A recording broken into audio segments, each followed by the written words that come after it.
imagen. También nos acompañan como panelistas Christopher Mejía, Rubén Ruiz y Andrés Medaglia. Christopher Mejía es investigador científico del Centro de Transporte y Logística del MIT. Desarrolla investigación aplicada sobre operaciones de venta al por menor y cadenas de suministro de alimentos para múltiples partes interesadas, incluidos fabricantes de bienes de consumos envasados, transportistas y minoristas en el Food and Retail Operations Lab. Su investigación se centra en la mejora de la eficiencia, la flexibilidad de las operaciones en múltiples partes interesadas, el diseño de rutas al mercado y estrategias logísticas para abordar los patrones de compra cambiantes, acoplando estos perfiles dinámicos de los consumidores con el panorama minorista, y reducir los problemas socioeconómicos y de salud no deseados relacionados con la disparidad de ingresos, el atraso social, la malnutrición alimentaria, el desperdicio de alimentos mediante la propuesta de políticas sostenibles, modelos de negocio para ayudar a los segmentos vulnerables de la población. Rubén Ruiz es doctor y ingeniero informático y principal Applied Research en Amazon. El Dr. Ruiz desarrolla su actividad investigadora principalmente en el área de la programación de la producción scheduling, así como otras áreas como rutas y programación de proyectos. Otros intereses son el análisis estadístico del rendimiento de algoritmos y técnicas de búsqueda local interactiva o RAS. Es autor de más de 50 artículos científicos en revistas como European Journal of Operation Research, Computers and Operation Research, Informs Journal and Computing y otras. Es autor y coautor en más de 100 presentaciones en congresos. Asimismo es editor de la revista Applied Mathematics and Computation. Es miembro del comité editorial de revistas como European Journal of Operation Research, International Journal of Applied Management Science, así como de varios congresos y talleres. Andrés Medaglia es profesor titular del Departamento de Ingeniería Industrial, cofundador y actual director del Centro para la Optimización y Probabilidad Aplicada de la Universidad de los Andes, ingeniero industrial de la Pontificia Universidad Javeriana, magíster en Ingeniería Industrial de la Universidad de los Andes y doctor en Investigación de Operaciones de North Carolina State University.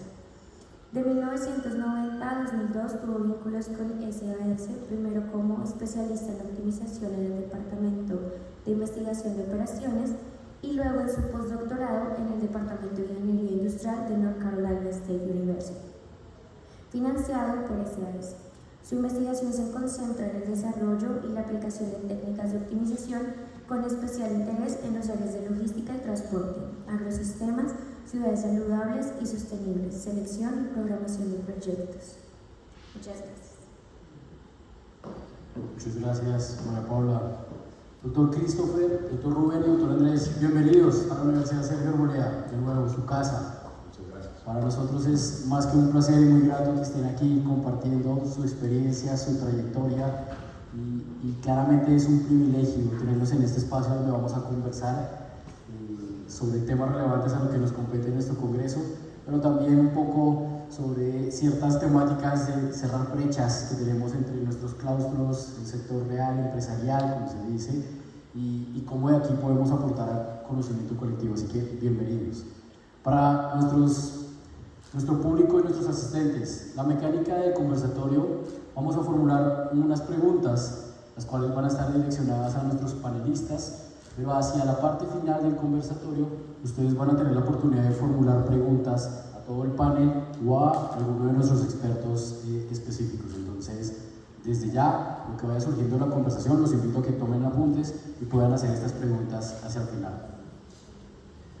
Bien, la universidad, entre sus 4 pilares, uno de ellos es el humanismo. Por eso, pregunta que obligada solemos hacer acá es, ¿qué datos nos pueden compartir? Poco conocido y poco convencional de cada uno de ustedes, que nos permita conocer esa faceta humana que pocos de pronto conocen de ustedes. Podemos arrancar con el doctor Andrés. ¿Qué nos puede compartir, doctor Andrés? Bueno, Luis Alejandro, antes que nada, muchas gracias por la invitación. Estoy pues, muy contento de estar acá en la Sergio y en el Congreso de Asocio y IDC. Entonces, pues no sé si esto cuenta como un humanismo, pero los que me conocen no es mucha sorpresa, pero pues parte de lo que me gusta balancear un poco esa vida profesional con la actividad física, en concreto el ciclismo. Me encanta dedicando tiempo a eso, y eso creo que es bastante, lo energiza a uno en muchas dimensiones. Entonces realmente esa es como parte importante de mi vida. Pues, ¿ruta favorita, doctor Andrés? Uy, ahora estoy en una transición, he hecho el ciclismo de ruta, grandes distancias, y ahora me gusta mucho la montaña. Recientemente el desierto de la Tatacoa en el Huila fue espectacular, ruta excelente, entonces muy recomendada acá para nuestros visitantes, para Christopher y para Rubén, que se hagan el viaje al Huila. Recomendadísima. Y cuño final ahí, doctor Andrés, ¿cómo le fue en la pandemia? Que eso nos frenó a muchos el hobby, la actividad deportiva. ¿Cómo le fue con eso? No, pues ahí tocó aplicar tecnología. Afortunadamente hay simuladores de ciclismo muy buenos, muy realistas, y ya tenía un simulador, entonces pues realmente ahí usando pues digamos algunas aplicaciones que dan cierto realismo, funcionó bastante bien. Muchas gracias por eso, doctor Andrés. Doctor Rubén, ¿qué poco datos conocen de usted que de pronto nos quiera compartir acá y conectar con esa parte humana? Bueno, yo hablo mucho y casi todo se sabe de mí. Pero me gusta mucho, soy ingeniero informático, ingeniero de sistemas, lo llaman aquí, de formación, y me gusta mucho la parte de programación. Durante muchos años no pude. Y lo que hago es colaborar desde hace varios años en varios proyectos de código abierto a través de plataformas que ya llevan unos años y que han democratizado bastante el acceso al código abierto, como GitHub, GitLab y similares. Entonces, bajo seudónimos, colaboro en varios proyectos y completamos un poco para colaborar con el resto de iniciativas. Doctor Rubén, ¿algún hobby o algo? Bueno, yo no soy tan deportista como aquí mi compañero, pero yo soy corredor. Cuando era joven estaba federado en atletismo, corría y sigo corriendo. Mi hobby es salir a correr 2 o 3 veces por semana. ¿Alguna prueba favorita en especial que guste participar? Bueno, cuando era mucho más joven, yo corría la milla y las 2 millas, y también los 400 de relevos. Pero eso hace ya muchos años. Aquí tenemos una media maratón, ¿no? Realmente invitadísimo. Doctor Christopher, ahora cuéntenos también ese dato que pocos conocen de usted, doctor Christopher. Bueno, muchas gracias por la invitación a hacer Carboleda también. Yo me voy a ir un poquito más por algo que casi nadie sabe, pero yo vengo de un origen humilde. Mis padres tienen una pollería y una rosticería así del pollo roster. Entonces es un lugar en el que crecí y aprendí a ganarme el valor de un peso mexicano. Ya se escucha el acento, para los que no me conocen, soy mexicano. Y bueno, la verdad es que esa educación que me forjaron mis padres y ese interés por hacer las cosas bien, a pesar de no tener mucho a la mano, me forjó cierta disciplina. Muchas gracias por compartir eso, doctor Christopher. Sin duda, contextos que permiten valorar aún más condiciones, privilegios y demás. Muchas gracias de verdad por compartir eso. Vamos a iniciar con una pregunta, y es: somos testigos del estallido que ha tenido la ciencia de datos, ¿sí?, en la sociedad. Y esto ha llevado a incursionar en una variedad de sectores. Hoy hablamos mucho de datos, analítica, ciencia de datos. Y ante tal panorama, ¿cuál consideran ustedes que es el valor agregado de los ingenieros industriales en este campo? Y sobre todo teniendo en cuenta el siguiente panorama, porque ciencia de datos, y creo que cada vez es más común, no es un tema específico de una disciplina, ¿sí? Uno en ciencia de datos puede encontrarse matemáticos, puede encontrarse ingenieros industriales, ingenieros de sistemas, ingenieros ambientales, inclusive publicistas. Desde esa mirada, ¿cuál consideran ustedes que es ese valor agregado distintivo de un ingeniero industrial? ¿Quién podemos arrancar, doctor Christopher? Ok. Bueno, siendo breve, yo creo que los ingenieros industriales desarrollan una visión muy sistémica de lo que son las cosas. Pueden empezar a identificar desde cuestiones operativas, procesos, hasta interacciones, dependiendo mucho de las clases que reciban, pero el área de dinámica de sistemas les ayuda mucho a forjar esa visión, que les da una flexibilidad diferente de la que podrían tener otro tipo de formaciones. Quizás el segundo punto tiene que ver con esa posibilidad de toma de decisiones, que no todas las carreras muchas veces tienen la posibilidad de desarrollar. Es lo que hace un ingeniero industrial integral, ver cada una de las operaciones y al mismo tiempo poder subir y bajar continuamente esa escalera de vamos a la parte táctica, vamos a la parte estratégica, y de alguna manera es lo que permite forjar mejores torres de control, mejores visualizaciones. Eso es lo que yo diría que el ingeniero industrial puede aportar a todo lo que es la ciencia de datos en mi opinión. Y ante ese panorama, doctor Andrés, desde su experiencia también formador además de futuros ingenieros industriales, ¿qué opinión tiene al respecto sobre esa diferencia? Luis Alejandro, yo creo que bueno, hay como tres grandes pilares que tiene todo este mundo de ciencias de datos, analítica, ¿verdad? Que está la parte, digamos, de entender el problema de negocio, está la parte de modelamiento, está la parte de los datos y la programación, esas tres pilares. Y coincido plenamente con Christopher cuando él dice que una de las fortalezas del ingeniero industrial es poder entender sistémicamente una organización y poder identificar esos problemas. O sea, toda esa formación sistémica que los ingenieros industriales tienen, creo que es un valor muy grande para ver pues, la situación de una forma mucho más completa. Creo que son buenos en la parte del modelamiento matemático, creo que eso es algo interesante, no necesariamente todos, pero creo que ese es otro bastión, sin ir al énfasis, digamos, de pronto mucho más profundo que podrá tener un estadístico o un matemático, pero puede comprender y puede hacer eso. Entonces yo creo que esos son como los dos elementos bien importantes que veo y sobre todo eso, esa integración de ver el todo.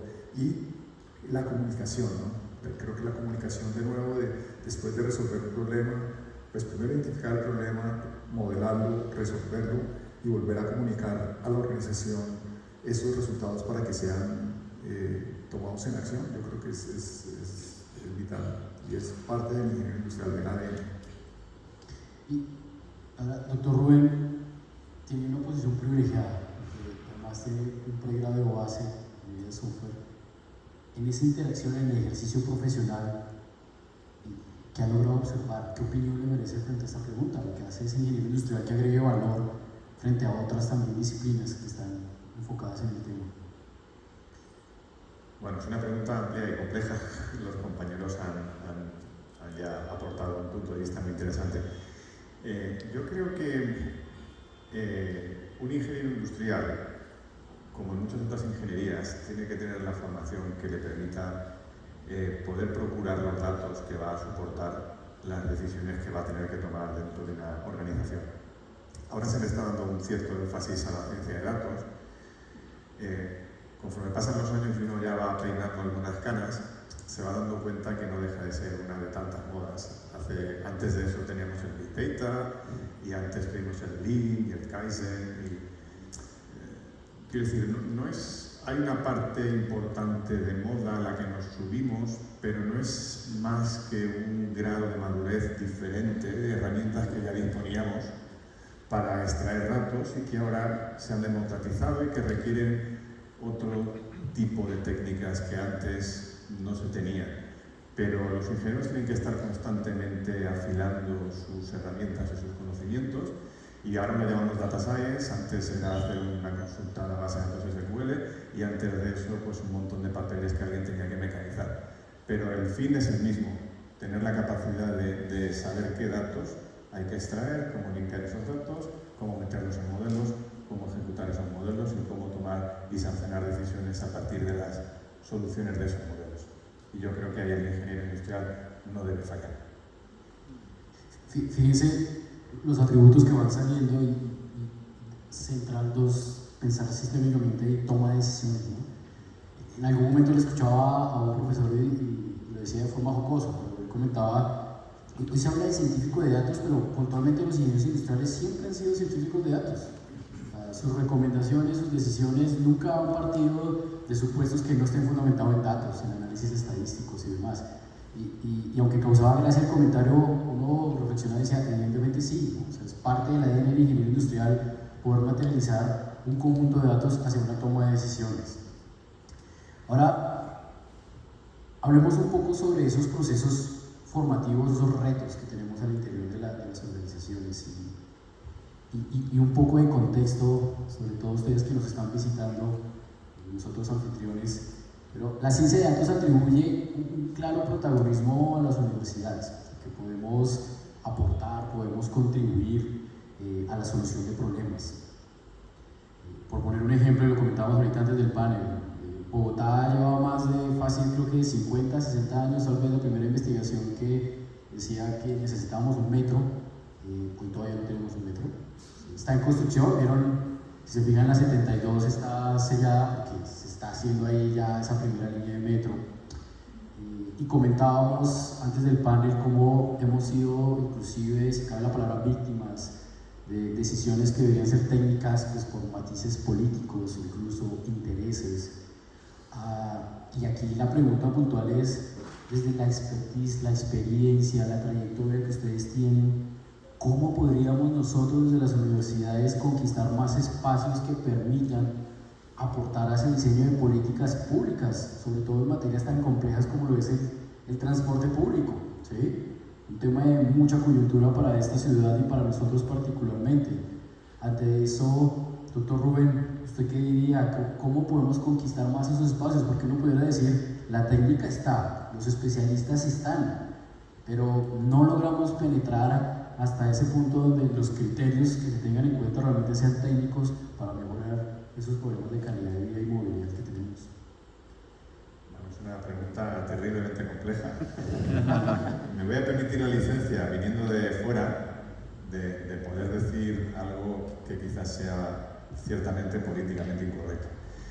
Va a ser bastante difícil que imperen criterios técnicos basados en resultados científicos si el decisor, en este caso el político, carece de la formación y de la capacidad que le permite interpretar esa información que le está llegando desde el punto de vista científico-técnico, ¿no? Eso también ocurre donde yo vivo, quiero decir que no es algo de aquí, es algo que ocurre con demasiada frecuencia en países de habla hispana. Tenemos al político que utiliza al científico para confirmar sus prejuicios y sus decisiones ya tomadas. Y esa no es la mejor aproximación. Deberíamos tener políticos que realmente se dejaran aconsejar por un gabinete técnico a la hora de tomar ciertas decisiones como el metro que se estaba comentando. Los ingenieros civiles tienen competencias absolutamente sobradas para poder determinar cuál es el mejor metro que debe tener Bogotá. Y esos ingenieros además son capaces de incorporar las restricciones de presupuesto, de plazo, de todo tipo. Entonces, la decisión política ahí debería ser conseguir la plata para poder ejecutar la obra y no más. Pero ya digo que es una opinión quizás políticamente incorrecta. Muchas gracias por eso, doctor Rubén. Doctor Christopher, sin duda la trayectoria de la investigación que ha tenido el privilegio, sobre todo en proyectos, de participar, ¿qué opinión le merece esto? Claramente hay un boom y este tema de analizar datos, investigación de operaciones aplicadas, es evidente el potencial. ¿Cómo podemos conquistar más esos espacios desde nosotros, las universidades? En mi opinión, creo que hay posiblemente dos grandes retos, ¿no? El primero de ellos es que no hay una cultura de los datos, vamos a ponerlo así. Es algo que soporto completamente en el punto de vista del profesor Rubén. No existe el tomador de decisiones que pueda generar como ese entendimiento de los datos porque no hay esa cultura. Pero yendo un poco más profundamente, muchas veces si empezamos con la recolección, los procesos serían recolección, entendimiento, qué es lo que quiero hacer, no hay una estrategia clara en las cosas que se quieren hacer. 1. 2. No hay un proceso adecuado de captura o recolección del dato. 3. No se estructuran correctamente y tenemos un montón de bases de datos ahí para cumplir con tener un mapa en algo cuando los datos posiblemente podrían haberse tratado de una manera diferente y en consecuencia facilitar la labor de nosotros como investigadores o incluso de la iniciativa privada.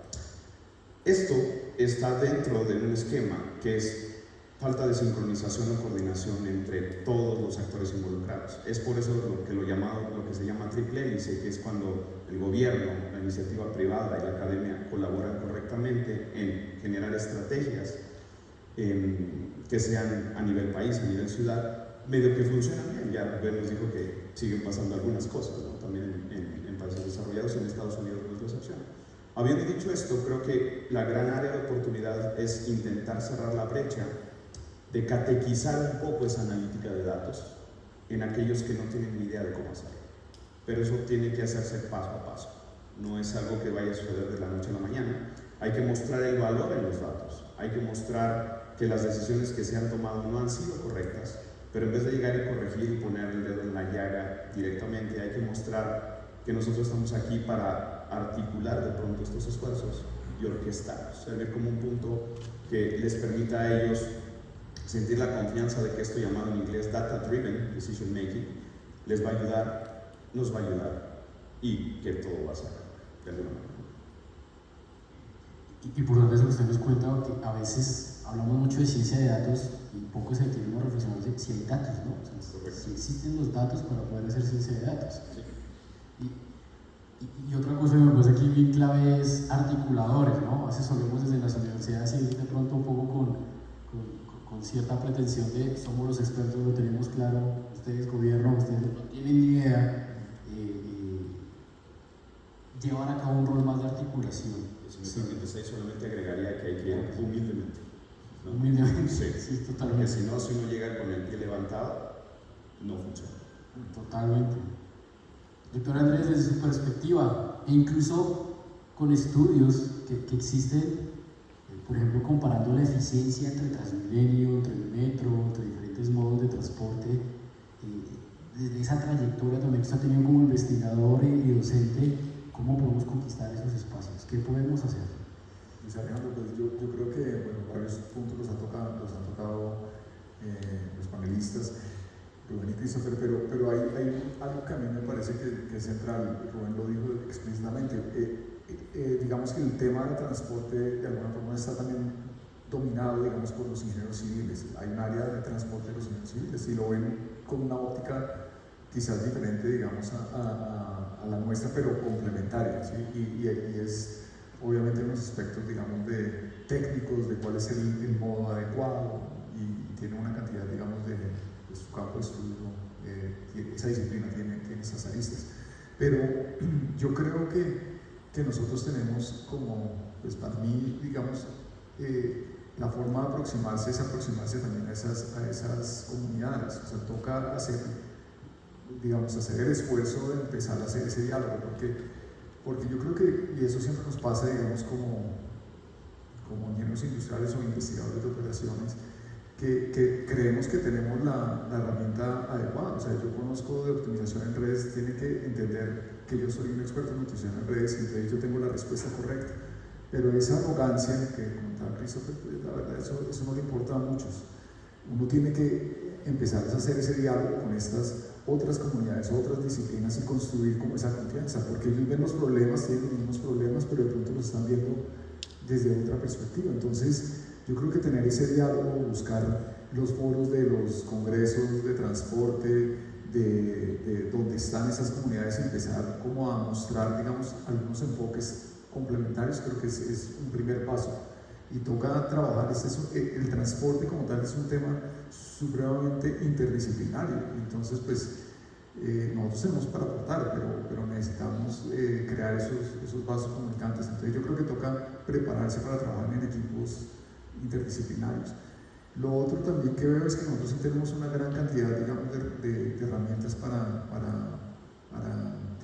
aportar. Por ejemplo, recientemente cuando hemos hablado, digamos, de un cambio en las tarifas, ¿sí? Christopher hablaba de esa visión sistémica, de la dinámica de sistemas. Esa es una herramienta muy valiosa que no necesariamente está directamente relacionada con el área de transporte de los civiles, donde bueno, se puede ver cuál es el efecto si un gobierno, digamos, populista puede decir yo voy a bajar las tarifas. Eso tiene un efecto en otras partes del sistema, en la oferta, en una cantidad de elementos.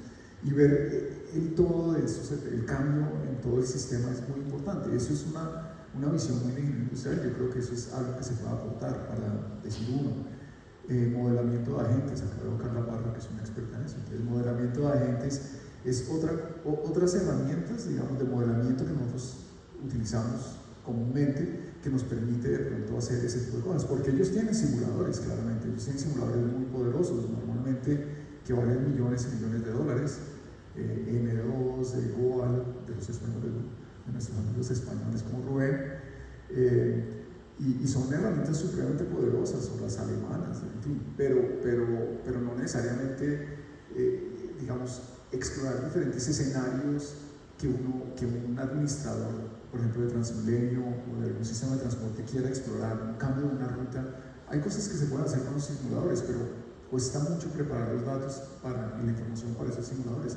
De pronto, con herramientas más concretas, con modelos sencillos, uno puede empezar a darles herramientas. Entonces, yo sí siento que toda la parte de modelamiento, simulación con todas sus vertientes, la misma optimización, entendida también como un simulador que me permite ver diferentes escenarios, creo que son herramientas muy poderosas para resolver esos problemas, pero toca integrarnos con los transportólogos, como yo los llamo, que son los civiles. Si ellos no entienden lo que hacemos, pues el problema no es de ellos, es nuestro, que no hemos podido comunicar lo que podemos hacer. Me llama la atención eso que nos comenta, doctor Andrés, de la forma como nos acercamos también a esos grupos de interés, ¿no? Porque cuando usted comenta claramente tenemos herramientas, es también entender cómo podemos ser parte de la solución, más no tenemos la solución, ¿no? Importantísimo eso que nos dice el doctor Andrés y me llama mucho la atención. Ahora, hablemos un poco desde la experiencia que ustedes tienen como docentes, como investigadores, como profesionales, consultores.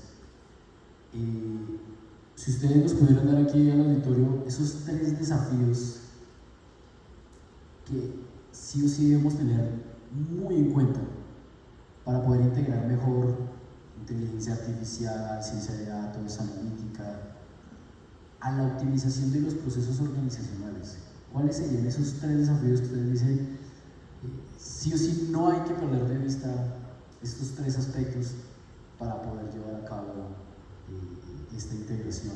Si quieren podemos arrancar por el doctor Christopher, que nos puede comentar de esto. Okay.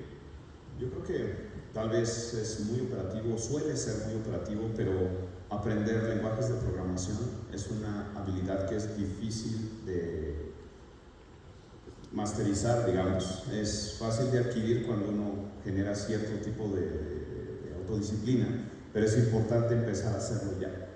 Y así uno vaya a ser un ingeniero industrial, un tomador de decisiones o lo que sea, uno necesita entender la lógica que hay detrás de lo que me está entregando un consultor, de lo que me está entregando un investigador, para poder generar ese cierre de brecha de mi lado, para expresar mis ideas a un modelador. Sería una de las primeras, un reto que veo enorme, pero que todos los tomadores de decisiones deberían de empezar a hacer. Y eso es algo que en universidades europeas, por ejemplo, ya se está haciendo. Todos, mercadólogos, sociólogos, tienen que tomar un curso de programación en Python. Todos, al menos, para que entiendan la lógica de la programación. Quizás el segundo reto, y es un poquito más adaptado a nuestra realidad en mercados emergentes en Latinoamérica, es poder abstraer el contexto que nos rodea. No podemos, como se dice en Colombia, tratar de tragar entero. Necesitamos entender que las cosas vienen de fuera y no necesariamente se aplican igual aquí. Es decir, encontrar esos detalles que hacen diferente lo que queremos modelar para reflejarlo correctamente en los datos que vamos a recolectar y en la modelación que vamos a poner ahí en manos de cualquier tipo de programa de simulación, modelo matemático, optimización, lo que sea. Y quizás el tercer punto es un tema que ya han venido hablando también aquí mis colegas, que es multidisciplinaridad o transdisciplinaridad. En inglés sería interdisciplinaridad. ¿Por qué? Un ingeniero industrial es muy fuerte, como lo hemos dicho, tradicionalmente, tiempos y movimientos, eso no nos lo vamos a sacudir nunca. Manufactura, ¿sí? Logística, optimización, vale. Pero hay que empezar a abrir los ojos para ver que hay otras cosas. En la Sabana, hace un par de días tuve la conferencia plenaria y les mostraba en mi primer slide que es importante ver que los problemas logísticos tienen componentes, sobre todo los que son de comida, que es el área que trabajo más, tienen componentes psicológicos de nutrición. Pero bueno, hablando acá de problemas de transporte, también hay que ver, como decía el profesor Medaglia, la parte de los ingenieros civiles. Pero agregaría incluso ahí, por ejemplo, los economistas, los mercadólogos, los sociólogos, los psicólogos, ¿no? De tal manera que yo pueda entender bien lo que puede suceder alrededor, no solo como investigador, sino también como tomador de decisiones. Esto en resumen, querría decir que quizás invitaría a ustedes, en cuanto estén en una empresa tomando decisiones o haciendo política pública para este país o ayudando a través de una ONG o como un emprendedor, a que generen equipos multidisciplinarios que les ayuden a tener diferentes puntos de vista. Una sola base de datos se puede ver de múltiples ángulos, y no son 5, pueden ser miles. Las permutaciones que ahí pueden encontrar de ver una base de datos, entenderla, fragmentarla, son enormes. Pero eso no la van a ganar si ustedes tienen solamente los lentes de color rojo, que es ingeniería industrial. ¿Okay? Y lo que comentó el doctor Christopher, es un desafío, ¿no? A veces entre docentes y estudiantes todavía hay cierta apatía a lenguajes de programación, como que hay una resistencia. Inclusive, se les cuento a forma de anécdota, claramente no son los presentes, claro, pero los chicos suelen decir como, pero yo estoy estudiando ingeniería industrial, ¿no? ¿Por qué tengo que aprender a programar?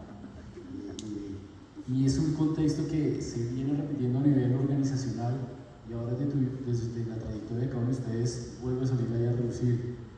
Doctor Andrés Medaglia, desde su experiencia, ¿cuáles son esos 3 desafíos que usted considera que no los podemos perder de vista para lograr mejor esa integración?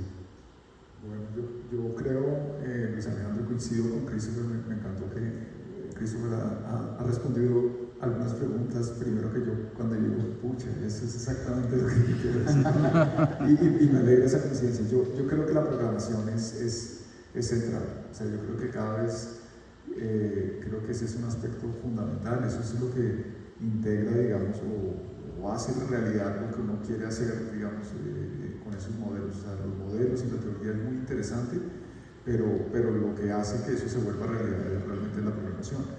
También, Rubén hablaba que ha sido una moda, eso ha estado por años, ¿verdad? Pero lo que sí es diferente tal vez ahora es que la accesibilidad, digamos, de esos lenguajes, de los datos, la tecnología ha avanzado tanto que ahora, antes quizás era razonable que un ingeniero o ingeniero industrial estuviera, digamos, trabajando con el apoyo de un programador para hacer ciertas cosas. Entonces, yo digamos, pensaba como en el diseño de la solución, pero alguien la implementaba. Dado que esas herramientas son como tan poderosas, pues ya eso no es una posibilidad. O sea, prácticamente cuando los contratan, pues se espera que también hagan las cosas, no solamente que me digan cómo hacerlas, sino que la hagan. Entonces, toca ensuciarse las manos, y yo creo que eso es importante con la programación. Y es importante también, aunque después al final del día uno tenga aspiraciones gerenciales,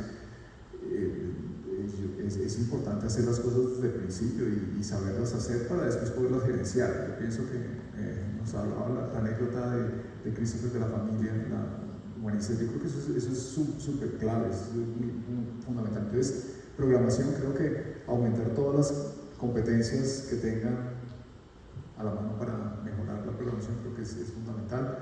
Creo que el ingeniero industrial realmente sí es un integrador. O sea, digamos que la profundidad digamos, en el tema, digamos, por ejemplo, de ciencia de datos, de la programación, no tiene que llegar a un nivel tan sofisticado, ni de pronto deben ser como los grandes, los que desarrollen, digamos, los modelos matemáticos con sus teoremas que los soportan y demás. Tal vez no. Pero lo que sí es fundamental es que sean unos buenos integradores, y tal vez ese es el de soluciones, integradores de soluciones, y que sepan como todos esos eslabones, cómo funcionan, para que después pues, los puedan poner en la práctica, los puedan armar, puedan desarrollar esas soluciones, pero que también con la evolución del tiempo puedan después gerenciarlo. Yo creo que eso es importante. Y un tercer elemento, o sea, esos ser integradores o arquitectos de soluciones, que tocan todas esas aristas de una solución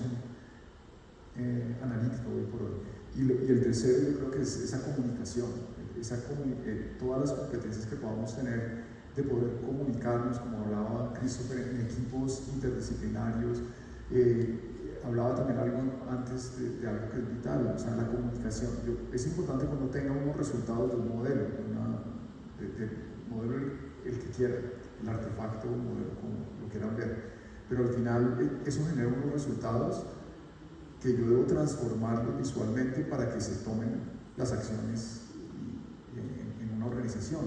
Y esa capa, digamos, de pasar del resultado a que cambie o impacte la organización, eso requiere, digamos, como unas habilidades de comunicación y de visualización analítica muy importante. Yo creo que eso es también algo supremamente importante que deberíamos tener. Y este último punto que toca el doctor Andrés, sin duda uno habla del contexto. Fíjense que nosotros en las diferentes reuniones que tenemos con empresas, eso que usted acaba de decir, doctor Andrés, sale siempre en la conversación. Necesitamos ingenieros industriales que sean mejores comunicadores, que tengan esa capacidad de poner en contexto la solución que están planteando. Y es algo que literalmente sale en cada conversación que tenemos con un empresario sobre qué necesita de nosotros, cómo podemos ajustar los procesos formativos, y sale este tema a reducir. Doctor Rubén, desde su experiencia allá en el continente europeo, en ese contexto, ¿cómo ve usted ese desafío? Esos tres aspectos que no podemos perder de vista.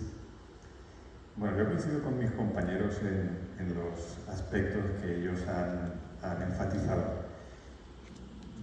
Yo voy a repetirme un poco, pero también voy a añadir alguno más.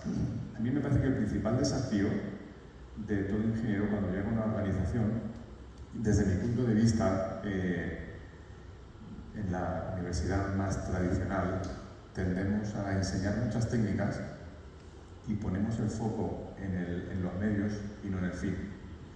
Y a mí me parece que uno de los principales problemas es no pensar muy detenidamente cuál es el problema a resolver. En las grandes organizaciones los problemas están llenos de incertidumbres, no están bien definidos, no están completamente definidos. Mucha de la definición del problema se va sabiendo sobre la marcha. Los datos normalmente no están porque estás resolviendo un problema para el cual no sabías qué datos ibas a necesitar. Y tendemos a hablar de Business Analytics, de Artificial Intelligence. Esos son los juguetes, son las herramientas que vas a utilizar para resolver el problema. No es importante la herramienta, es importante definir bien el problema, identificar qué se quiere conseguir en ese problema, en lo que se quiere hacer, cuáles son las restricciones, cuáles de ellas son blandas, cuáles de ellas son duras, y luego elegir la herramienta. Ese es un principal reto importante. El segundo reto que se ha comentado, pero que me gustaría añadir otro punto de vista, es el tema de la programación. Dicen, bueno, es que no todos los ingenieros industriales no pueden aprender a programar. Bueno, es que estamos hablando del nivel de programación que todo ciudadano no ingeniero debería tener, es el equivalente a primeros auxilios si habláramos de medicina. No estamos hablando de que todos sean ingenieros de sistemas, estamos hablando de que puedan manejarse en un lenguaje de scripting sencillo como Python, que entiendan la lógica de los bucles, de las variables, y ya. Y con eso van a ser capaces de desenvolverse mucho mejor en un mundo empresarial. Y lo mismo aplica a los datos. No hay que ser un estadístico con conocimientos de deep learning, no, saber un poquito manejarse con data frame, manejarse un poquito con herramientas básicas que antes las llamábamos Excel y ahora se llaman de otra manera. Y como decía el profesor Medaglia, esas herramientas son ahora más potentes, son más accesibles, y yo realmente reto a cualquier alumno que no haya programado nunca y conectándose a YouTube y buscando Introduction to Python, en una tarde está programando en Python sin gastarse un céntimo, porque todas las herramientas son libres y gratuitas. Y no hace falta mucho más. O sea que no es tampoco, les estamos imponiendo un peaje terrible que no van a poder cumplir. Y luego la tercera parte que se ha dicho aquí es la comunicación. Eliminar la arrogancia que solemos tener los ingenieros. Ya ha llegado el ingeniero, todo el mundo en silencio, ¿no? ¿Qué voy a hablar yo? Eso no funciona así. Hemos perdido la empatía, hemos perdido el escuchar de forma muy activa a las personas que están en ese problema, ponernos en sus zapatos, entender bien todo lo que no es ingeniería y que va a afectar más que los aspectos de ingeniería en la toma de decisiones. Pues esos tres aspectos yo creo que son tres grandes retos que vienen a complementar un poquito a los compañeros que han comentado y son importantes. Totalmente, y muchas gracias por eso, porque fíjese que una de las frases que nos ha dicho el doctor Rubén, pero que quedamos hablando de programación como el mínimo de todo ciudadano, ¿no? Estamos hablando ya de, no es una posibilidad o una opción, es un requisito, lo decía también el doctor Andrés. O sea, esto ya no es negociable prácticamente, y hace parte de los mínimos que hay. Debemos hablar un contexto un poco, sobre todo relacionado es a las problemáticas y el impacto social, ¿sí?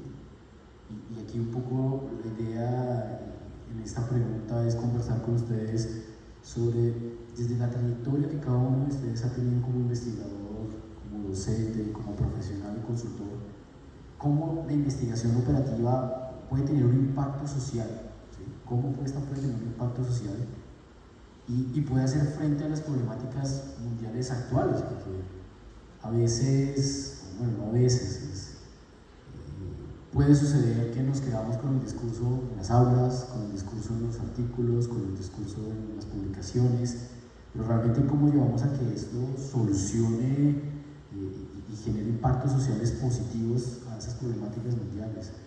Doctor Christopher, ¿qué nos puede compartir de eso?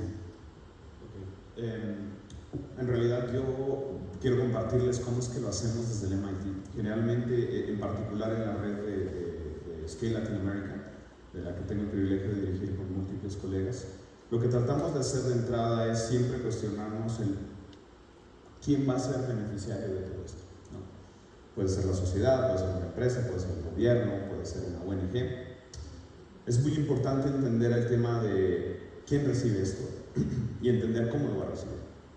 Trabajamos mucho con bancos de alimentos, por ejemplo, y lo que tratamos de hacer en general es, primero, tratar de entender las restricciones, las maneras de modelar, pero sobre todo cuestionar los supuestos y la realidad que hasta el momento se ha modelado de una manera muy tradicional. Y a partir de ahí empezamos a cuestionarnos, ok, ¿qué podemos hacer nosotros?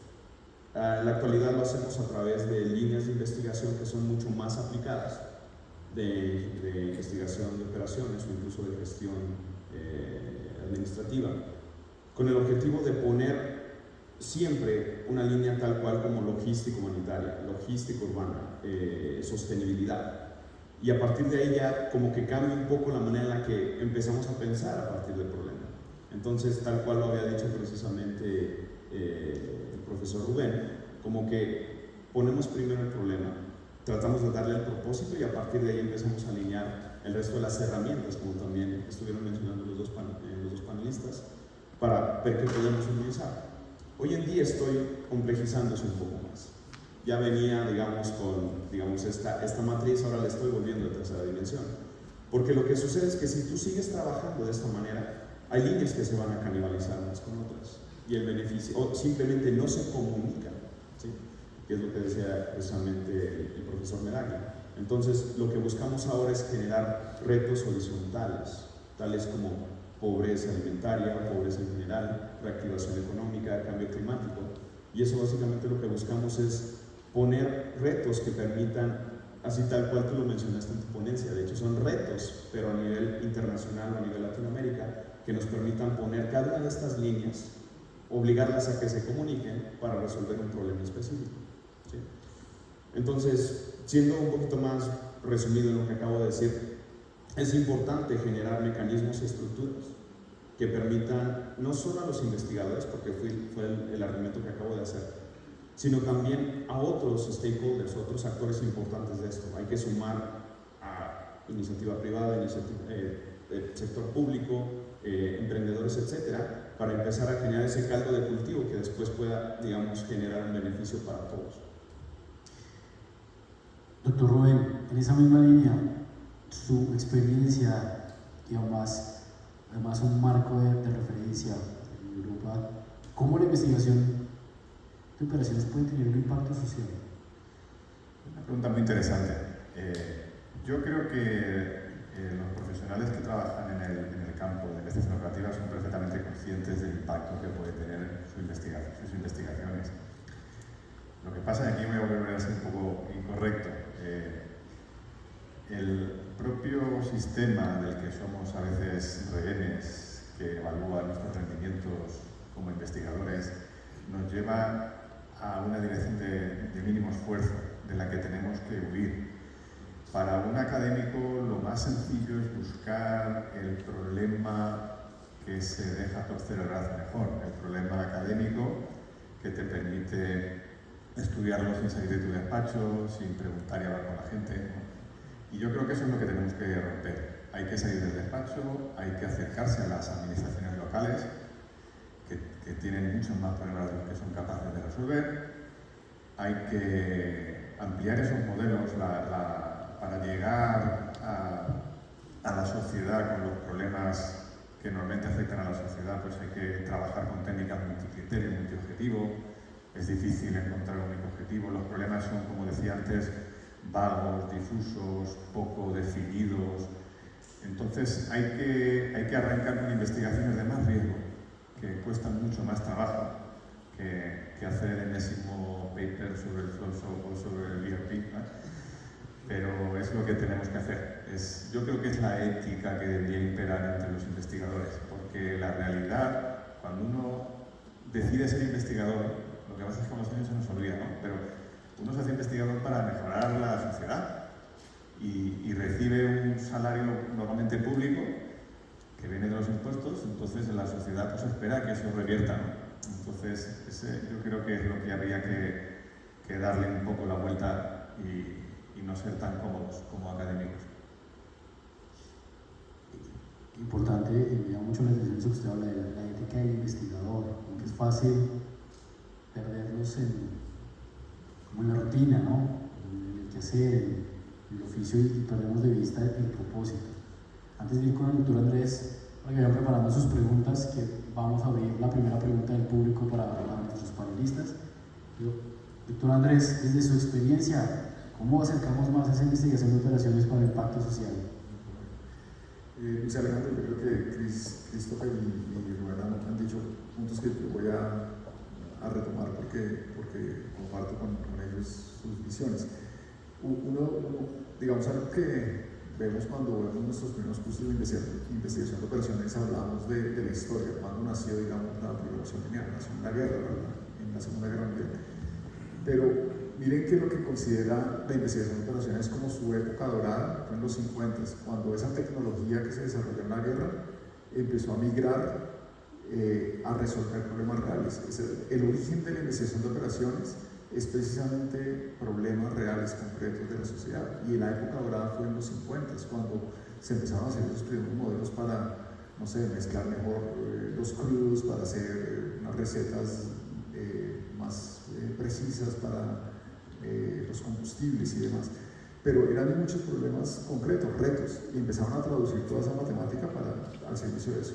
Después hubo, y Rubén lo dijo con una suave, pero es prácticamente la historia nuestra. Después hubo como ese alejamiento de énfasis en los problemas para irse pues por la elegancia matemática o la elegancia de una metodología, que es lo que Rubén critica, que a veces nos parece muy interesante, muy bonito el problema de juguete, pero está alejado ya de la realidad. Y eso fue la historia de la investigación de operaciones, se alejó un poco y empezó a haber como un énfasis más por la elegancia matemática. Y eso divorció, digamos, de alguna forma, pues como una facción de investigadores de operaciones originales, y empezaron a crear todo el mundo sistémico, ¿verdad? Todo lo que es teoría de sistemas, porque ellos veían la complejidad de los problemas reales que Rubén está diciendo. Los objetivos, no hay ninguna organización que uno llegue y le digan, sí, mi función objetivo es tal. No, le van a contar una cantidad de historias en 20 reuniones y después uno tiene que dilucidar si usa uno o dos o varios objetivos, pero así es difusa la definición misma del problema, que Rubén nos decía. Eso es un arte muy importante que tenemos que desarrollar como modeladores, como ingenieros industriales. Entonces realmente, claro, esa perspectiva sistémica aportó o de alguna forma se alejó. Yo creo que hoy es el momento también de volverlas a traer, porque eso tomó un rumbo y ahora, digamos, por ejemplo, con Carla, que es estudiante doctoral, la tengo ahí, estamos tratando de hacer eso, de mirar que los problemas son más complejos, pero también hay unas herramientas analíticas que dan respuesta a esos problemas. Entonces yo creo que sí, eso es vital. Y por último, dado que acá tengo a Chris, que es mexicano. Yo me acuerdo en una conferencia de iForce en México, en la ITAM, estaba Gilberto Calvillo, que es un investigador de operaciones, que dio una plenaria fantástica y prácticamente lo que hizo, el contexto de la conferencia es OAR para Investigación de Operaciones para el Desarrollo. Y él, pues sencillamente, después de un bagaje impresionante que él tiene, él hacía el llamado: oiga, los problemas están acá están los ODS, acá están todo lo que, el listado de problemas bien definidos, pues muy complejos, pero bien definidos está acá. Ahí está nuestra hoja de ruta, pónganse a hacer esto. Y yo creo que es muy concreto. Ahí hay un llamado importante y obviamente pues obviamente tenemos muchas agencias, instituciones, organizaciones con las que tenemos que empezar a hacer esos diálogos para ya aterrizar esos problemas en concreto, pero el listado está, ¿sí? Y las urgencias están. Muchas gracias por eso, totalmente de acuerdo. Todo Andrés, algo también que me llama mucho la atención. Fíjense cómo vuelve a salir el atributo de buenos comunicadores y buenos interpretadores de la realidad, ¿no? Cuando usted comenta de no vamos a una organización y nos dicen mi función objetivo es maximizar o minimizar, sino justamente usted cómo pone en contacto esas herramientas metodológicas que tiene y busca un contexto. Muchas gracias por eso, profesor Andrés. Vamos con la primera pregunta del público. La idea es que en este espacio ustedes puedan formular una pregunta a los panelistas o a un panelista específico, claramente de su preferencia, y de acuerdo a eso pues vamos avanzando en la dinámica de esta parte final del conversatorio. Entonces, María Paula, nuestra anfitriona, no sé quién ya tenemos aquí, para que le puedan acercar el micrófono.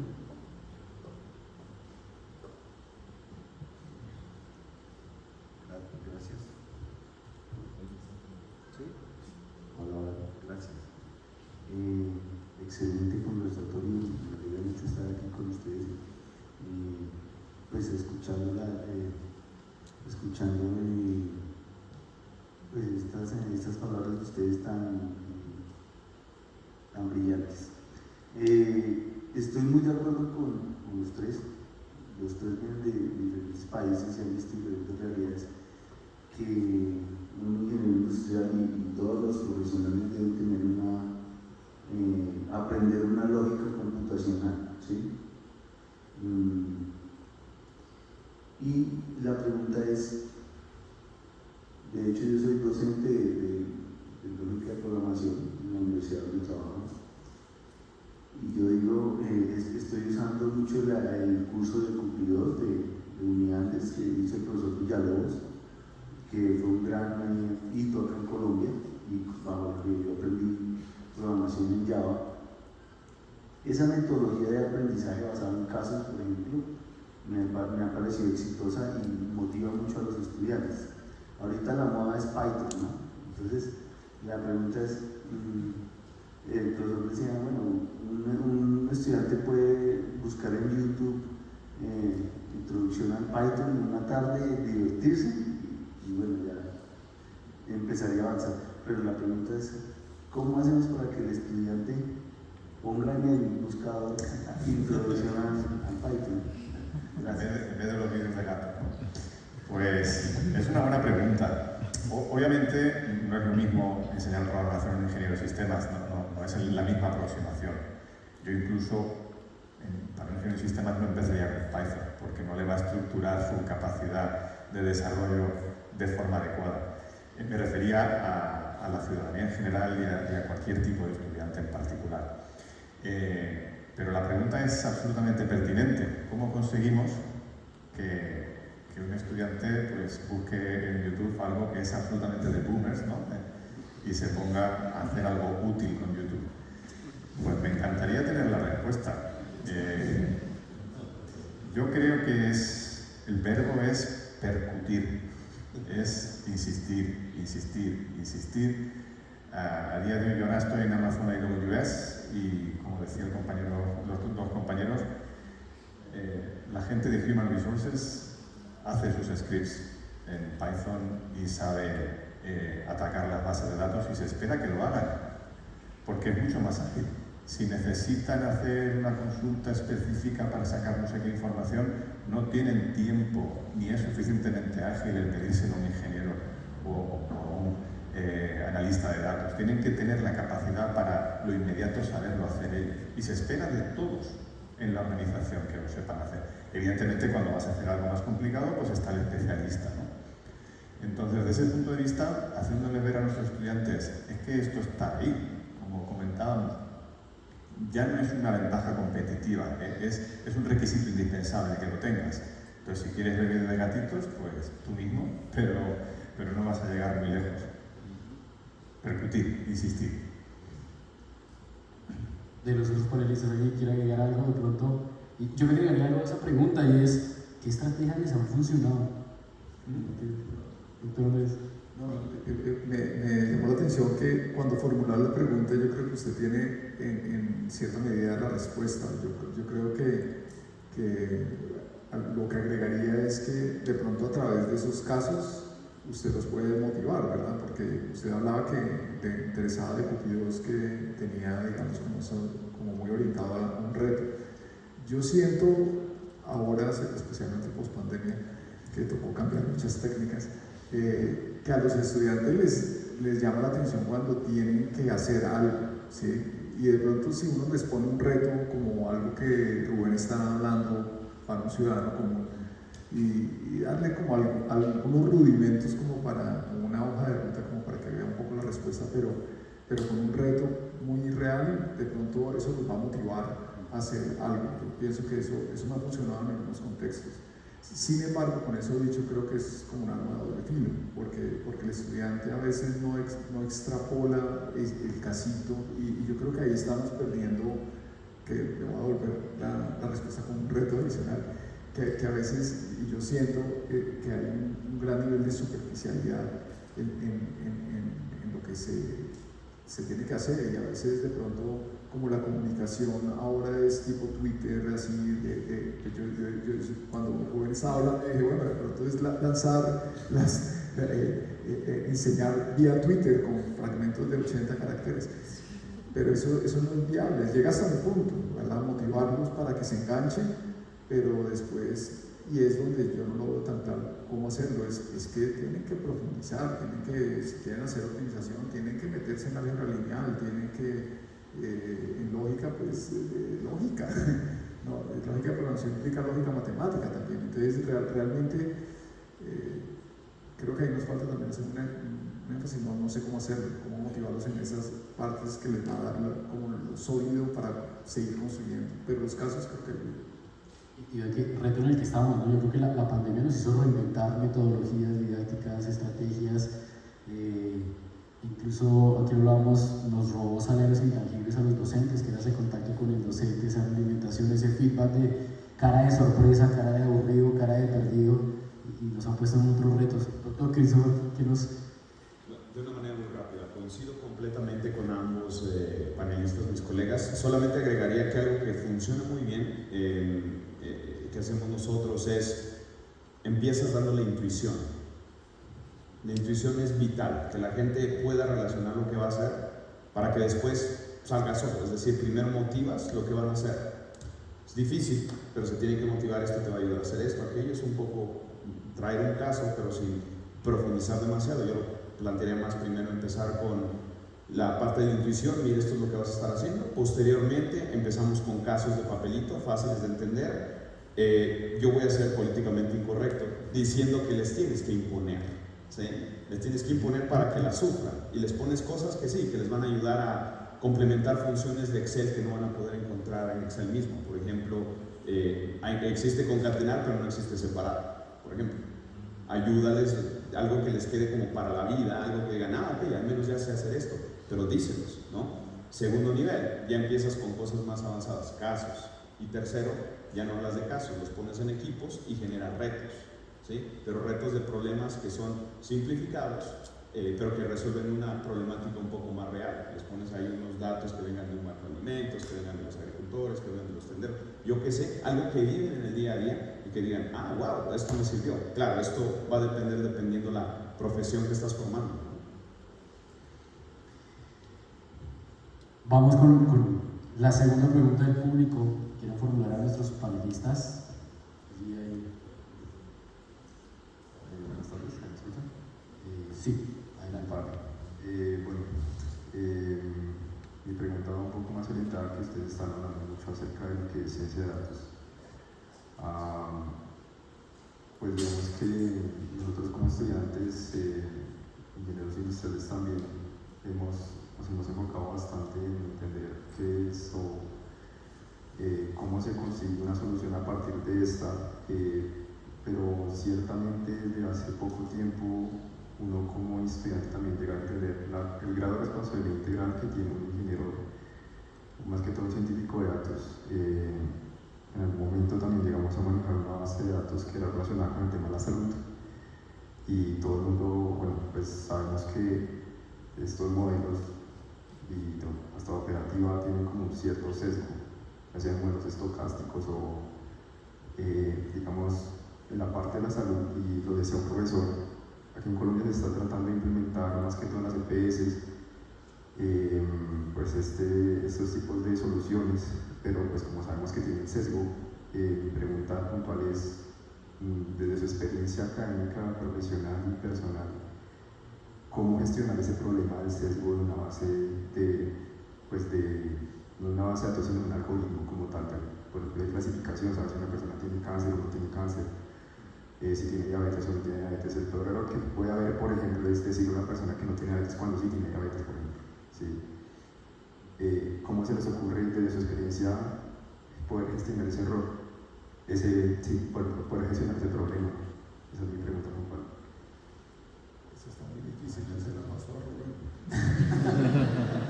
Me ha gustado mucho una de las cosas que has comentado, y además hace poco en una entrevista también me dijeron lo mismo, ¿no? ¿Cómo resolvemos el sesgo de los algoritmos de inteligencia artificial? No existe tal cosa.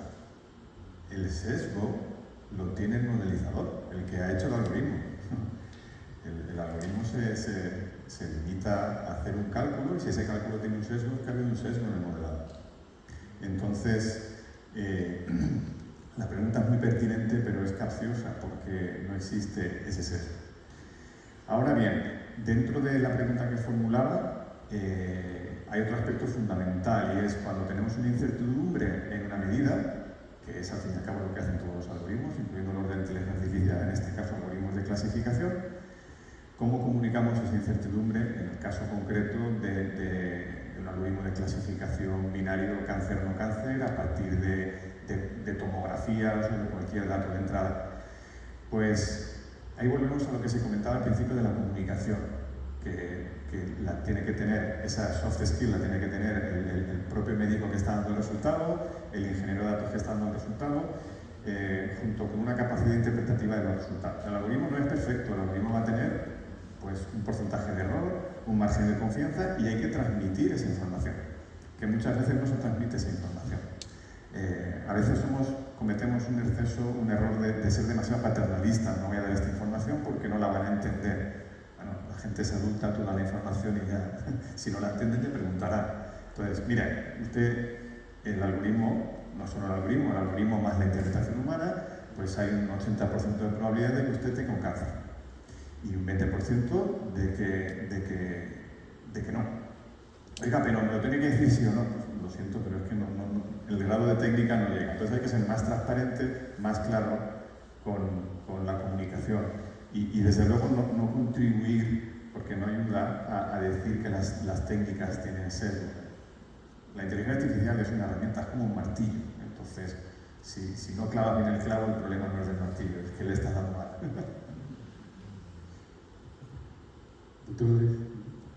Bueno, coincido, digamos, con Rubén. Una de las cosas que me parece que es interesante, nada más que usted formule la pregunta, porque yo creo que muestra como y creo que Luis Alejandro lo decía, de pronto como el contexto humanista, digamos, de la universidad. Es que eso es importante que veamos eso, que hay, además de toda la tecnología que obviamente puede ser cada vez más y más potente, y el software más y más fácil de usar, las librerías más accesibles, pues claro, cualquiera relativamente instruido puede hacer un modelo y puede enchufar datos y sacar un resultado, pero ese debate, la parte ética de ¿es esto correcto o no? Eso es realmente de la persona, yo creo que es muy importante. Pero yo creo que como sociedad también estamos todavía muy jóvenes en eso. De hecho, hace poco me tocó una propuesta que me pareció muy interesante, porque era un filósofo, de hecho, en Europa, y era precisamente todo lo que viene hacia adelante, ¿verdad? ¿Cómo será que una caja negra que me está diciendo que soy culpable lo puedo llevar como evidencia a, bueno, que alguien es culpable se puede llevar como evidencia ante un juez? ¿Sí o no? Entonces hay una cantidad de elementos que nos empiezan a retar, pero yo creo que el contexto es de ver que hay algo que va más, que está por encima de los modelos, que es ese dilema ético. Creo que es muy importante, pero cae en el modelador. Y en nosotros como sociedad ver que esto es un problema también como interdisciplinario, o sea que los filósofos tienen que empezar a hablar y decir, oye, espero que hay cosas que se están haciendo mal, ¿sí?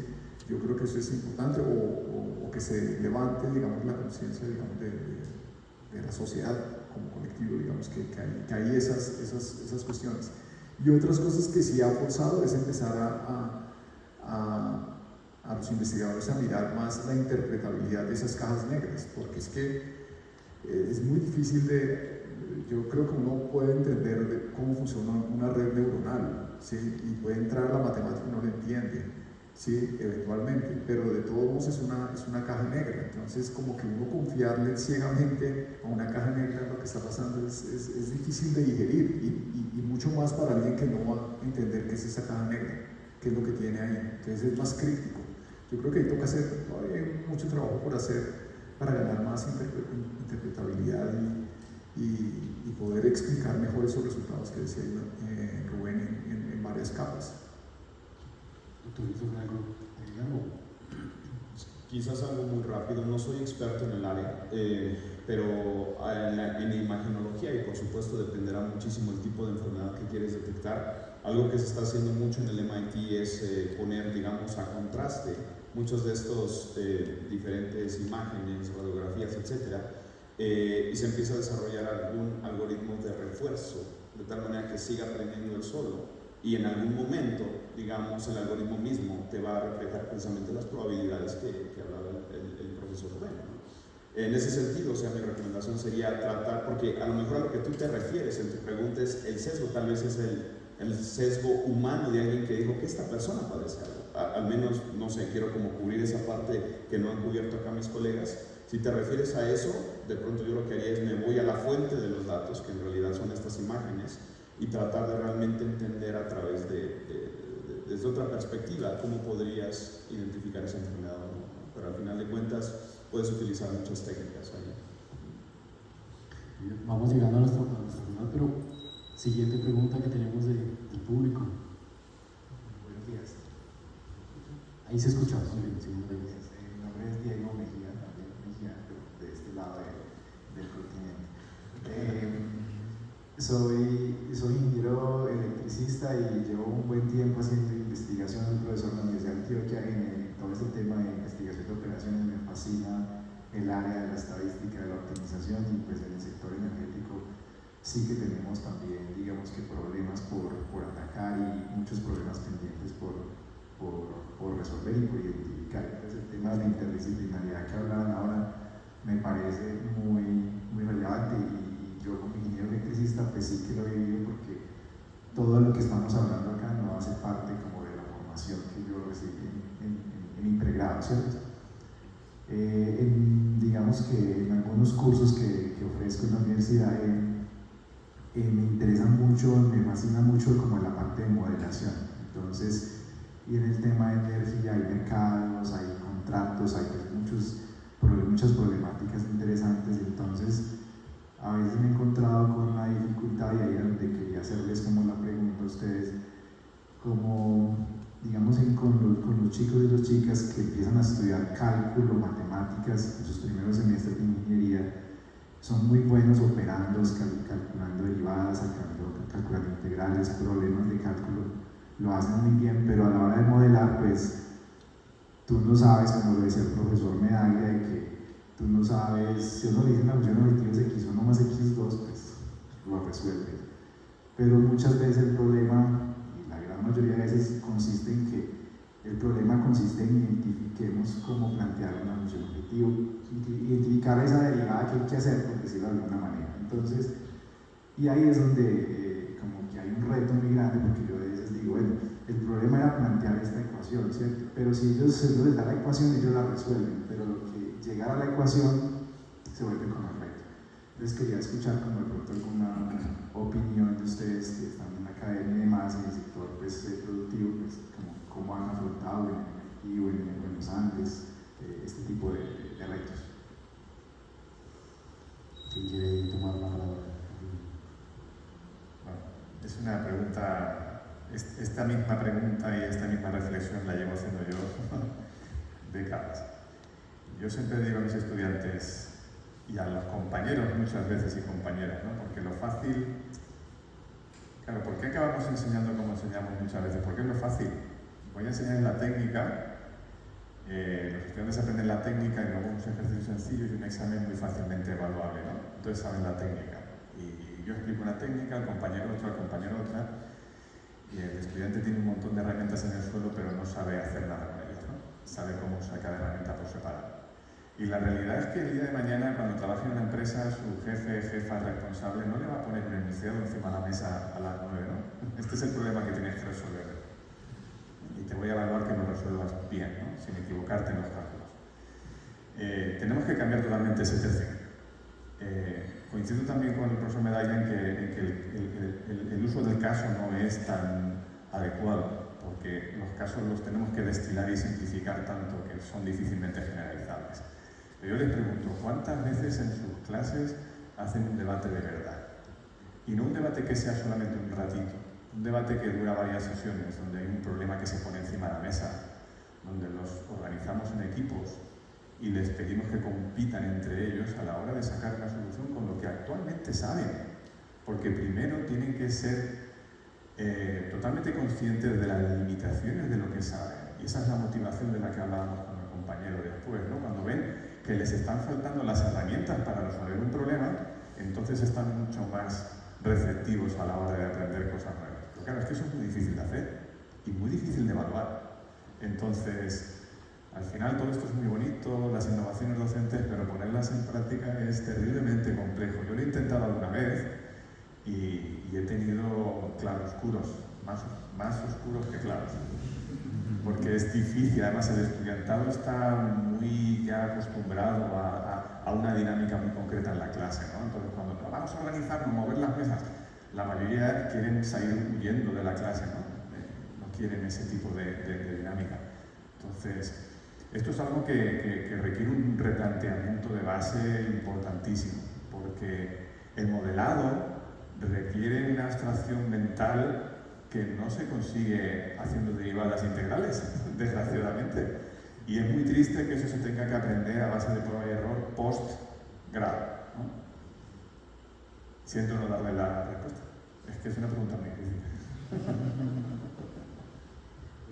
¿Tú, Christopher, algo que quieras agregar ahí? Pues sí, yo creo que, digamos que hay, realmente el modelamiento yo creo que es mucho arte, ¿sí?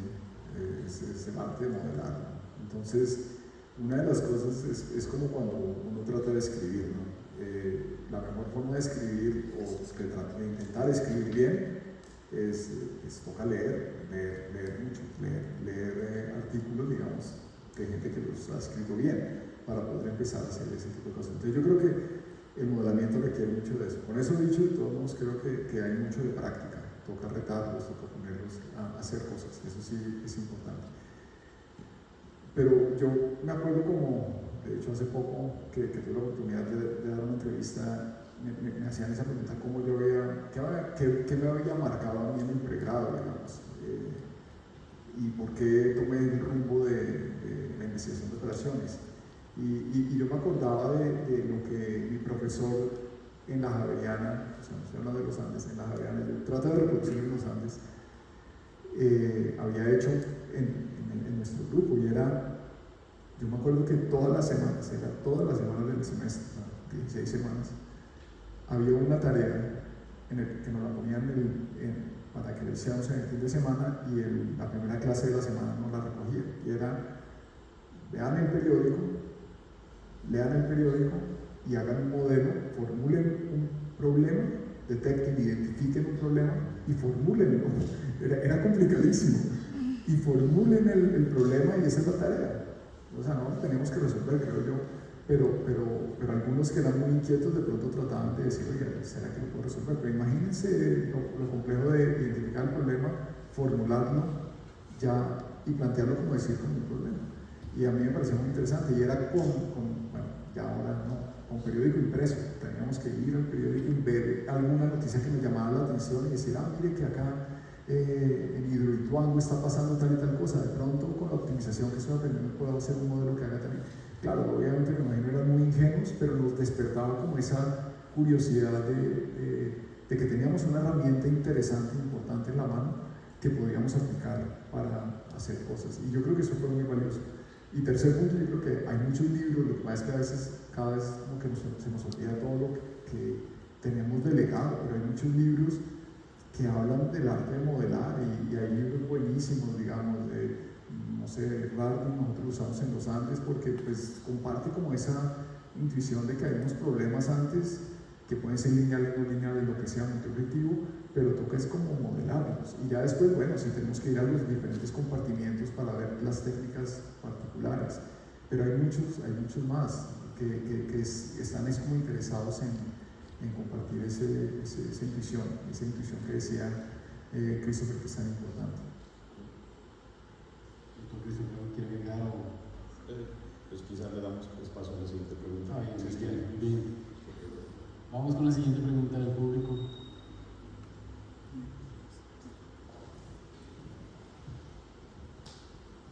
Bueno, buenas tardes. Mi pregunta era, digamos que el profe, acá se me adelantó un poquito, inicialmente era cómo utilizarían y afrontarían esos retos de los que hemos estado hablando, como que es necesario que los estudiantes aprendamos a programar, esa interdisciplinariedad, esa comunicación. Y ya ustedes dieron respuesta y mencionaron la motivación, la intuición y colocar retos reales, ¿cierto? Pero eso ustedes lo hacen o respondieron siendo docentes. Incluso él lo hace siendo docentes. Entonces sería una respuesta a personas como nosotros que somos estudiantes. Pero ¿qué pasa con los que no son estudiantes o incluso que no son estudiantes de ingeniería?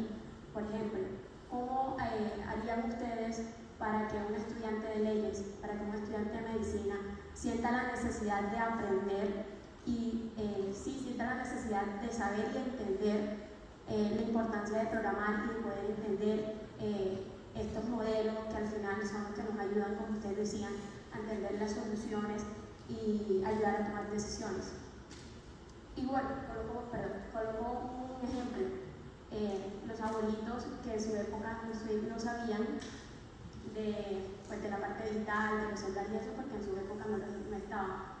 Yo recuerdo mucho que a mis abuelas no les gustaba el teléfono, pero cuando sus hijos, mis tíos salieron a diferentes, sintieron la necesidad de estar comunicados con ellos.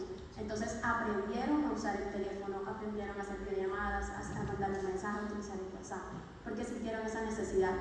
Pero entonces, ¿cómo lo harían ustedes a nivel de programación o a nivel de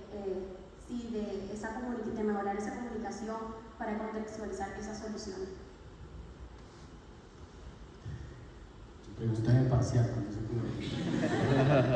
Si quieres intento tomar un poquito, es una pregunta rara, está complicada, vaya, pero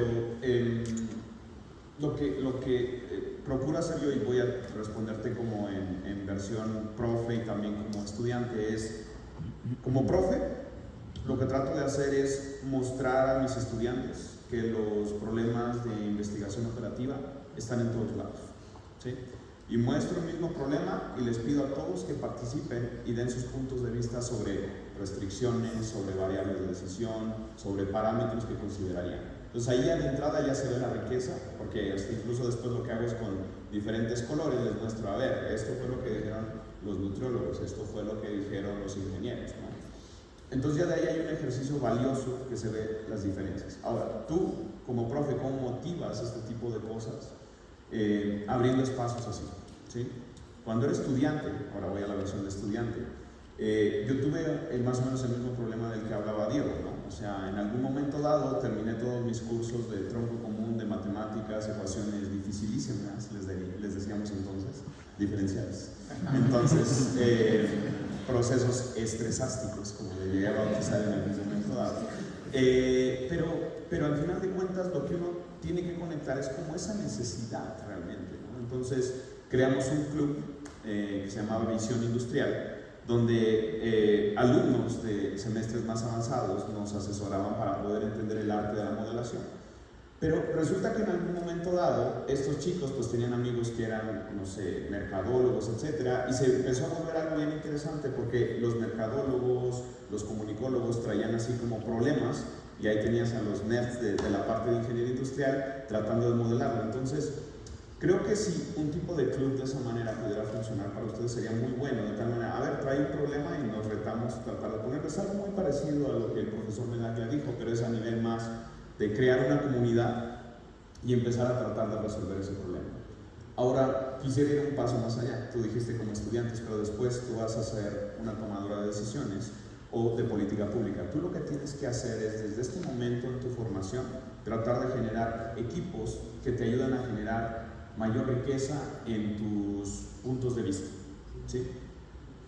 Para que después, cuando tú salgas allá afuera, puedas entender de todos esos puntos de vista que escuchaste de un nutriólogo, de un sociólogo, de un politólogo, tú puedas tener una visión ojalá un poco más sistemática y sistémica de lo que hay alrededor de ti, para que cuando salgas, ojalá empieces a contratar gente que te dé esa riqueza que tú vas a generar a través de modelos de optimización, modelos de simulación, pero cuando tú vayas a su argot, a sus modelos econométricos, tú vas a aportar un diferente punto de vista. Cuando vayas al sistema de información geográfica, tú vas a aportar un diferente punto de vista. Entonces, esto es dar y recibir. ¿Quieran aportar a esa pregunta? Bueno, yo para motivar a estudiantes un recurso que utilicé siempre, yo he tenido estudiantes de ingeniería industrial, de administración de empresas, de forestales, he ido a muchos tumbos. Es lo que llamamos en España un culo inquieto, con perdón de la expresión. Entonces, un recurso que utilizaba bastante viene de la observación de que cuando mi madre me decía que tenía que hacer algo no le hacía caso, pero si me decía algo parecido un amigo sí que lo consideraba, ¿no? Estaba como insensibilizado a las enseñanzas de mi madre, pobreta. Entonces, el recurso que yo utilizaba es, claro, yo profesor de optimización le voy a decir a un estudiante, la optimización es importante, el estudiante va a decir, pues si eres el profesor de optimización no vas a decir que no es importante, ¿no? Entonces, el recurso que utilizaba era traer a un profesional de empresa, al que obviamente yo conocía, para que viniera y les dijera a los estudiantes, les contara la empresa y tal, y de soslayo, pues tenemos aquí unos programas de optimización, tenemos aquí donde utilizamos pues, los técnicos que nos ayudan con la modelización, y podías ver las caras de los estudiantes iluminarse, ¿no? Pues si lo que decía el loco este es verdad, que esto tiene utilidad y se utiliza en la práctica. Entonces es un recurso que puede venir bien, pues eso, atraer a gente de la industria, a veces de un banco, cuando hablaba con la gente de administración de empresas, que había mucha gente de finanzas, y venía un bancario a decirles, ¿pero con qué creéis que decidimos las inversiones? Con modelos de inversiones. Con modelos de inversiones, de minimización de riesgo, ¿no? Entonces, esa conexión que por mucho que el profesor la repita, parece que el estudiante ya se ha insensibilizado, puede ser interesante. Pues, se les ha hecho la hora, pero fíjense que hemos podido rescatar varios puntos que no se nos pueden perder de vista, pero hablábamos del papel del ingeniero industrial y resaltábamos la visión sistémica por los tres panelistas, hablábamos de tomadores de decisión, hablábamos de interpretación de la información en un contexto. Cuando les preguntamos a nuestros paneles y expertos sobre esos tres desafíos, fíjense que coincidieron plenamente en los retos de programación. No es una opción, no es una posibilidad. Coincidieron perfectamente sobre la comunicación y cómo desde nuestra expertise como ingenieros no podemos perder de vista esta habilidad que es considerada blanda, pero que sin duda permite dar contexto a esas situaciones y soluciones que planteamos.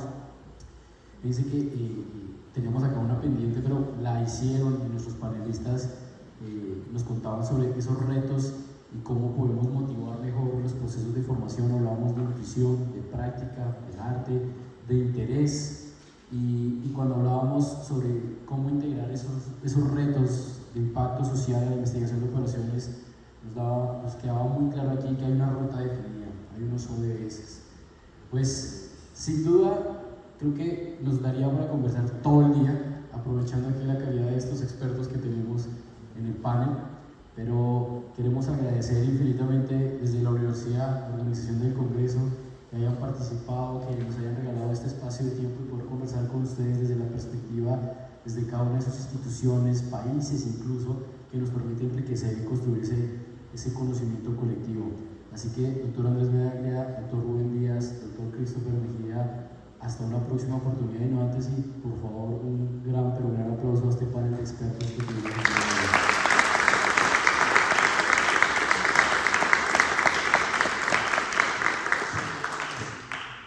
Paula, somos todos tuyos. Gracias. Bueno, agradecerles nuevamente por el espacio que hoy tuvieron para este congreso. Realmente creo que fue una experiencia bastante enriquecedora y que nos plantea a nosotros como estudiantes los retos que estamos enfrentando y que tendremos que enfrentar en el futuro.